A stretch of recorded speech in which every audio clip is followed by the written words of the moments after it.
Oke, kita masuk ke telogen effluvium. Singkatannya TE begitu ya. Kita sebutnya TE aja biar mudah. Nah, TE itu apa sih? Jadi TE itu sederhananya ada kerontokan rambut, ya rambutnya rontok terus tapi nanti sembuh sendiri gitu. Nah, atau kalau pengertian secara lebih benar gitu ya, jadi telogen effluvium itu merupakan kelainan penyebaran rambut yang dapat sembuh sendiri. Nah, TE ini ditandai dengan penghentian dini dari fase anagen dari folikel rambut gitu ya. Dan dampaknya adalah nanti fase telogennya akan lebih panjang lagi dari seperti biasanya.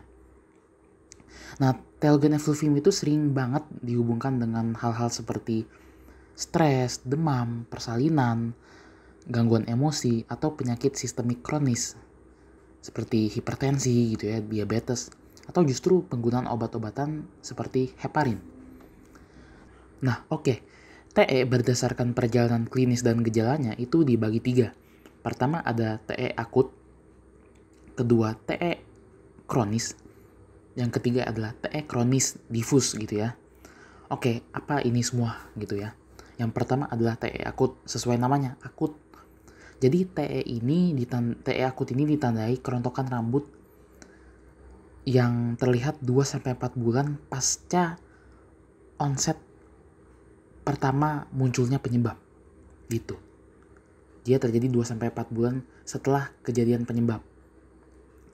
Nah, di dalam TE akut ini tidak ada tanda-tanda peradangan atau jaringan parut pada kulit kepala sang penderita. Nah, rambut yang rontok itu menunjukkan suatu morfologi club hairs pada fase tahap akhir telogen tanpa adanya enclosing sac atau istilahnya itu sel-sel selubung akar. Kemudian, rambut yang rontoknya ini ternyata tidak ada pigmentasi gitu. Nah, seperti yang tadi saya bilang bahwa TE itu bakal sembuh seperti biasa gitu ya. Nah, benar, jadi pengurangan kerontokan pada TE akut ini berlangsung secara bertahap sampai penghentian kerontokan itu terjadi ketika mulainya pertumbuhan kembali rambut anagen yang baru. Biasanya 3-6 bulan pasca terjadinya pemicu tadi atau penyebab tadi. Kemudian kita masuk ke TE kronis. Nah, TE kronis, kalau tadi akut itu 2-4 bulan pasca onset pertama kali penyebab itu muncul. Kalau TE kronis itu muncul biasanya memanjang gitu ya. Lebih dari 6 bulan bahkan hingga beberapa tahun dengan fluktuasi. Nah, biasanya TE kronis itu terjadi pada wanita pada usia dekade keempat sampai ke-6, biasanya umur 40 tahun, 60 tahun gitu ya. Nah, pastinya TE kronis itu ya durasi anagennya secara intrinsik itu memanjang gitu ya, lebih panjang daripada TE yang akut. Nah, TE kronis itu ditandai dengan onset yang tiba-tiba dan rambut yang rontok itu jumlahnya lumayan banyak gitu. Nah, ini ada anatomi kepala, ini vertex gitu ya, ini occipital. Nah, ini apa maksudnya gitu ya? Jadi, club hairs telogen itu pada TE kronis dapat ditarik dengan gampang pada daerah vertex dan occipital. Terus biasanya pada pasien itu terlihat pengurangan rambut pada daerah bitemporal di sini nih. Nah, kemudian kita masuk ke TE yang kronis difus. Nah, ini hampir sama dengan TE kronis gitu ya. Karena pelepasan rambut telogen ini berlanjut lebih dari 6 bulan. Cuman biasanya TE kronis ini disebut difus karena TE ini merupakan gangguan sekunder dari penderita ini. Jadi dalam artian penderita ini atau pasien ini punya gangguan primer. Apa contohnya? Misalnya gangguan tiroid atau akrodermatitis enteropatika, atau misalnya dia malnutrisi, dia punya gangguan primer. Sehingga gangguan TE ini tidak menjadi gangguan primernya, tetapi menjadi gangguan sekundernya. Nah, maka telogen effluviumnya dia termasuk ke dalam telogen effluvium yang kronis difus. Baik, kita masuk ke diagnosis banding. Diagnosis banding dari TE ini ada beberapa. Saya di sini akan sebutkan 3 saja. Pertama adalah alopecia areata incognita, kedua adalah pseudoeffluvium psikogenik, dan ketiga adalah female pattern hair loss atau bisa disebut juga dengan female pattern baldness gitu ya. Lalu masuk ke pemeriksaan penunjang dari pasien TE. Pemeriksaan yang digunakan itu bisa hair loss count, hair pull test, juga wash test, juga bisa dengan biopsi kulit kepala. Kita masuk ke terapi. Seperti biasa, terapi itu ada farmakologi dan juga non-farmakologi. Untuk terapi farmakologi itu, pertama gitu ya, kita kalau dia misalnya TE-nya ini merupakan gangguan sekunder, nah maka kita obati dulu gangguan primernya. Obatilah penyakit yang mendasari dari pasien ini. Kalau dia hipertensi, obati hipertensinya. Kalau dia ada malnutrisi, tangani malnutrisinya. Itu yang pertama. Ya. Nah, yang kedua, gunakan terapi topikal. Untuk terapi topikal itu ada minoxidil topikal. Nah, minoxidil topikal ini ada 5%, ada yang 2%. Yang 5% digunakan sekali sehari. Yang 2% digunakan 2 kali sehari. Lalu, kalau misalnya ada tanda-tanda peradangan pada kulit kepala, maka gunakanlah steroid topikal. Nah, kemudian ada terapi sistemik. Kalau tadi terapi topikal, ada sekarang terapi sistemik. Nah, terapi sistemik bisa digunakan minoxidil oral 0,25 sampai 2,5 mg per hari.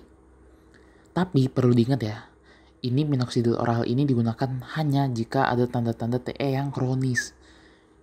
Ya. Minoxidil oral ini by the way digunakan 2-6 minggu dan maksimal penggunaan itu 24 minggu ya, berarti sekitar 6 bulan. Baru terapi sistemik selanjutnya ya terapi substitusi. Apa maksudnya ya? Misalnya pasiennya itu ada defisiensi ya, katakanlah defisiensi vitamin B12 atau defisiensi zinc. Maka kasihlah kepada pasien tersebut suplemen vitamin B12 atau kasihlah suplemen zinc gitu ya. Lalu itu tadi terapi farmakologi. Nah, kita masuk ke yang non-farmakologi. Ya. Yang pertama adalah pastikan diet gizi seimbang kepada pasien. Yang kedua adalah kita harus menghilangkan faktor pemicu terjadinya kerontokan rambut pada pasien. Lalu kita observasi atau kita amati sampai terjadi resolusi. Nah, yang ketiga adalah kita harus memberikan dukungan psikologis dengan terapi konseling kepada pasien yang mengalami TE ini. Nah, edukasi. Nah, edukasi ini ada beberapa. Pertama itu jelaskan penyebab TE ini apa. Kita jelaskan obat-obatannya bagaimana yang diberikan dokter gitu ya pastinya. Kita jelaskan lah cara penggunaannya apa ya. Kalau topikal ya berarti tidak diminum gitu. Kalau oral ya harus diminum. Jangka waktunya bagaimana, berapa kali sehari. Kemudian kita jelaskan manfaat obatnya apa. Jelaskan juga efek samping dari obatnya apa. Kemudian kita edukasikan kepada pasien, fluktuasi kerontokan bisa terjadi selama 7-8 tahun. Nah, yang terakhir kita bisa jelaskan kepada pasien juga bahwa sebenarnya pertumbuhan rambut normal itu bisa terjadi dalam beberapa bulan kemudian pasca terjadi kerontokan. Yang terakhir adalah prognosis dari telogen effluvium. Nah, singkatnya prognosis TE ini bervariasi. Tapi umumnya baik gitu ya. Kalau TE-nya akut, prognosisnya jauh lebih baik dibanding yang TE kronis. Kenapa? Ya sederhana saja, karena TE yang akut itu kerontokan rambutnya lebih singkat daripada yang kronis. Meskipun juga yang TE kronis pun prognosisnya baik gitu ya. Karena tidak terlihat penipisan rambut yang bermakna. Nah, secara mengancam kematian, apakah TE ini bisa mengancam kematian? Enggak ya, TE ini baik ya, sehingga dia tidak mengancam kematian. Kecuali kalau misalnya dia ada penyakit yang mendasari gitu ya. Malnutrisi katakanlah, itu barulah mengancam kematian, bukan TE-nya tapi malnutrisinya gitu. Nah, kemudian secara fungsional gitu ya, prognosis secara fungsionalnya bagaimana TE. Nah, TE ini dia kemungkinan baik ya, kemungkinan tidak memberikan dampak buruk pada fungsional, pada kepala misalnya. Kemudian prognosis penyembuhannya bagaimana?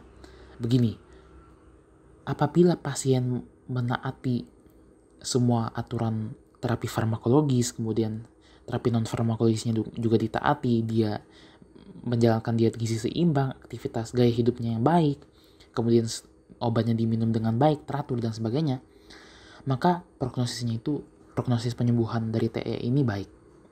Kemudian bagaimana prognosis secara penampilan? Nah, secara penampilan ya TE ini meragukan tetapi kemungkinan baik. Jadi dia tidak terlalu memengaruhi penampilan dari sang pasiennya ini. Oke, itu tadi adalah penjelasan yang sangat singkat. sangat sedikit lah. Nah, jadi kiranya itu boleh membuat saudara mengerti mengenai teologi effluvium. Oke, cukup sekian penjelasannya. Tuhan memberkati.